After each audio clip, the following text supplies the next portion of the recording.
A former Donald Trump campaign aide says special counsel Robert Mueller can take a hike. Sam Nunberg has been subpoenaed by Mueller's investigation, but in a series of wild interviews today, he said he's going to refuse to appear. On MSNBC, he ridiculed the entire idea of the investigation.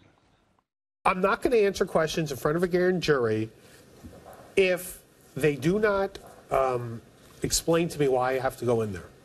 Because the idea that, once again, that Donald Trump colluded with Russia is a joke.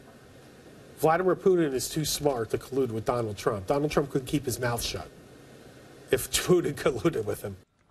Yeah, he's letting it all hang out. That was a clip from his CNN interview. The great DeRoy Murdoch is with us, and nobody's heard of this Mr. Nunberg. He's basically a guy, I think he's about half the age of Donald Trump, who was who was briefly involved in the campaign and has now had a subpoena and has decided he's not going to play along. Well, it's just so you know, it's Nunberg as in Catholic nun, not Nunberg like high noon. Oh, sorry, it's like Devin Noon as Sam. Sam it's also confusing. Look, he's a guy in town here in New York. He's got a law degree, practices as an attorney, happens to be a friend of mine. Oh. We're not very close, but I would describe Sam Nunberg as a friend of mine.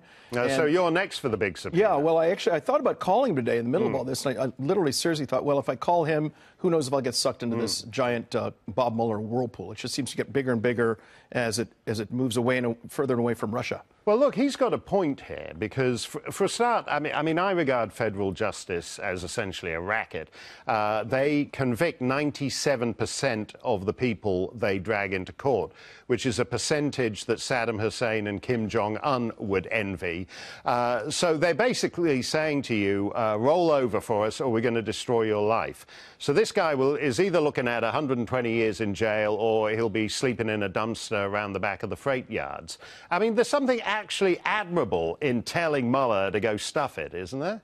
Look, I do believe if you're subpoenaed, you really should show up. I mean, that's part of the justice system. But when you talk about a 97% conviction rate, that's not a nicely balanced scales of justice. They're about like so. That's one problem. Another is that these folks who get brought in for these discussions brought up to the Capitol Hill for hearings, they bring lawyers in, and it costs a lot of money. Right. And if Sam Nunberg has any sense, he'll go down there with an attorney, and it's going to cost him a lot of money. I've got a friend of mine who literally has had to tap into his children's college fund in order to pay the legal bills required for him to go and sensibly testify on Capitol Hill on all of this. And we talk on the phone, and he's quite distraught about the huge expense he's faced just to testify. And he's not even indicted or anything. But isn't that what's outrageous about this? Because let's say you have one lawyer or two lawyers or five lawyers.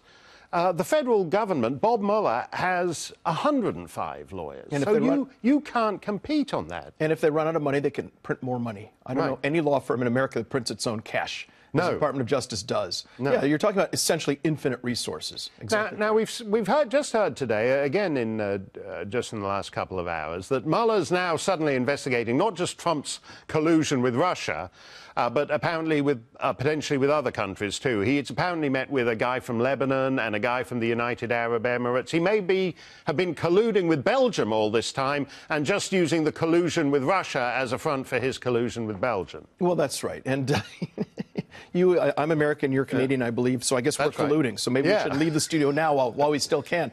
Look, this is insane. You're not allowed to collude with Canadians. In Canada, we can collude with you, but you can't collude with me. That's not very fair, is it? Look, this started off as an investigation of Trump and Russian collusion. They found no evidence of this after 18 years.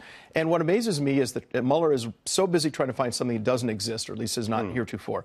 And yet you have massive collusion on the part of the Democrats and the Russians, and he's not interested in looking at that. Yeah, you put it this way at the top of your column. You say, here's Mueller and the fire department. They've taken the axe and they've broken down the front door, and they're looking for a tipped-over candle in the Trump house, whereas right next door, the Democrat house is aflame with Russian. Yeah, burning to the ground, exactly. Yeah. And just a couple of examples. Obviously, you had the Russian reset. That's a collusion of a sort.